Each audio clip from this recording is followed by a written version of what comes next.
صلی اللہ تعالی علیہ وسلم۔ سرتاب قدم ہے تنے سلطان زمن پھول، سرتاب قدم ہے تنے سلطان زمن پھول، لب پھول دہن پھول زقن پھول بدن پھول، واللہ جو مل جائے میرے گل کا پسینام، مانگے نہ کبھی عطر نہ پھر چاہے دلہن پھول، سبحان دل اللہ۔ اپنا بھی شیدائی ہے اس ناخن پاکا، اتنا بھی مہے نو پنائے چرخ قہن پھول، دندان و لبو زلف رخ شاہ کے فدائی، ہے در عدن لال یمن مشک ختن پھول۔ سبحان اللہ۔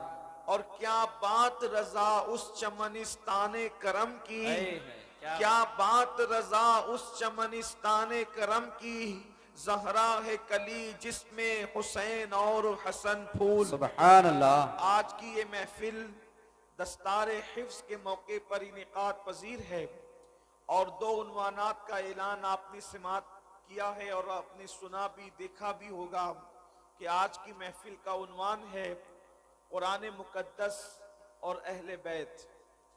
اسی مناسبت سے حدیث ثقلین کی تلاوت کا شرف حاصل کیا ہے، حالانکہ ہر دو عنوان اپنے اندر بڑی وسعت رکھتے ہیں، مگر بہت وقت آپ کا نہیں لیا جائے گا کیونکہ سردی کا موسم ہے اور بہت دیر سے آپ بیٹھے ہیں۔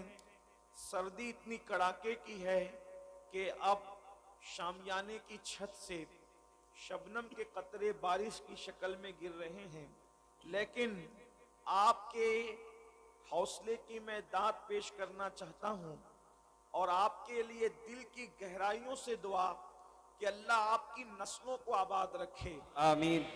ایسی سردی میں بھی اپنی حاجتوں کو روک کر کے آپ لوگ ہم لوگوں کو برداشت کر رہے ہیں۔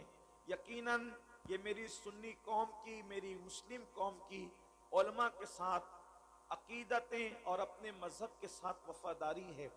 اللہ تبارک و تعالی آپ کو آپ کی نسلوں کو دونوں جہان میں اس کا بہتر صلہ عطا فرمائے، لیکن کم سے کم میں آپ کا خیال کرتے ہوئے اپنی گفتگو کو بہت شارٹ میں کرنے کی کوشش کروں گا۔ اللہ پاک کی بارگاہ میں دعا ہے کہ جس حدیث مبارکہ کی تلاوت کی گئی، اللہ رب العزت اس کے متعلق مجھے حق کہنے اور آپ سب کو حق سن کر اس پر عمل کرنے اور اسے عام کرنے کی توفیق عطا فرمائے۔ خطبہ حجۃ الوداع اور دیگر بہت سارے مقامات پر اللہ کے رسول صلی اللہ علیہ وآلہ وسلم نے اپنے صحابہ سے فرمایا کہ میں تمہارے درمیان دو بھاری چیزیں چھوڑے جا رہا ہوں۔ ثقلین فرمایا، اور ثقلین تسنیہ ہے جو ثقیل کا، یعنی کہ وہ اس چیز کو ثقیل کہتے ہیں، جیسے کہ ایک مقام پر بخاری کی آخری حدیث میں بھی جو ہے وہ ثقیل کا ذکر کیا گیا ہے۔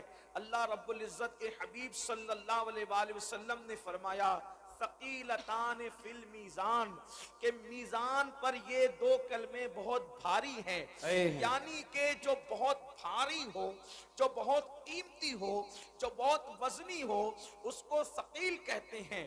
مثال کے طور پر زمین کے متعلق بھی ایک ضابطہ پڑھایا جاتا ہے، کشش ثقل، حالانکہ اس کی حقیقت جو بھی ہو، اس پر جس کا اختلاف اتحاد ہو، وہ کوئی میں جو ہے اختلاف اور بحث و مباحثہ یا مجادلے مناظرے کا کوئی بھی معاملہ شروع کرنے کے لیے نہیں آیا، صرف اپنی بات کو تقویت دینے کے لیے۔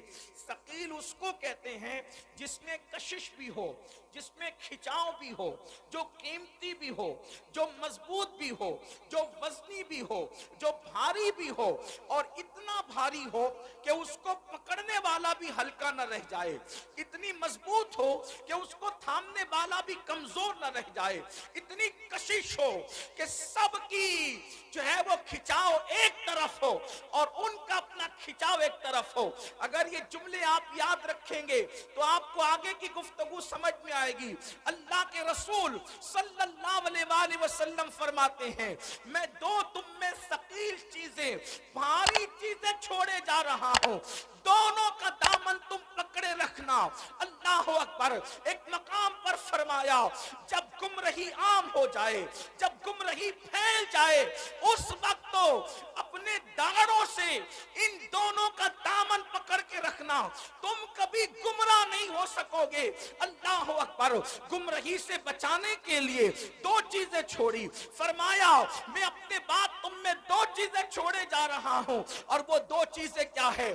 پہلے کے بارے میں فرمایا کتاب اللہ، میں اللہ کی کتاب چھوڑ کر کے جا رہا ہوں، قرآن چھوڑ کر کے جا رہا ہوں۔ پتہ چلا جب گمراہی کے دلدل میں لوگ پھنسنے لگے، جب لوگ گمراہی کے دلدل میں ڈوبنے لگے، اس میں جو دو چیزوں کا دامن پکڑنا ہے، اس میں پہلے نمبر پر فرمایا اللہ کی کتاب قرآن ہے، اس کا دامن پکڑ لینا، گمراہی سے محفوظ ہو جاؤ گے۔ میرے پیارے آقا علیہ الصلوۃ والتسلیم کے پیارے دیوانوں، دوسری چیز پر گفتگو کرنے سے پہلے آئیے ذرا کتاب اللہ کے متعلق کچھ باتیں سن لیں۔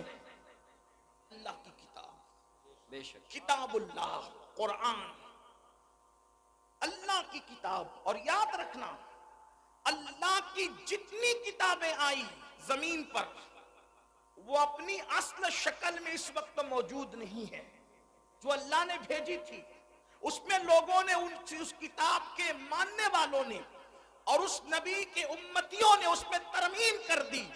اگر جو کتاب نازل ہوئی تھی ہو بہو، بغیر کسی ترمیم کے، بغیر کسی اضافے کے، بغیر کسی کمی کے، بغیر کسی زیادتی کے، اگر وہ کتاب بالکل مکمل موجود ہے تو اس کتاب کو قرآن مقدس کہتے ہیں۔ اور الحمدللہ یہ قرآن کا معجزہ ہے کہ جب تک قیامت نہیں آ جاتی، حالات کیسے بھی ہو، حکومت کیسی بھی ہو، مسلمانوں کے حالات کتنے ہی بگڑ جائے، قرآن مقدس میں کبھی تبدیلی ہو نہیں سکتی۔ اس لیے کہ اللہ نے فرمایا اللہ اکبر کہ اس قرآن کو ہم نے نازل کیا ہے اور ہم ہی اس کی حفاظت کرنے والے ہیں۔ اللہ اکبر۔ میرے آقا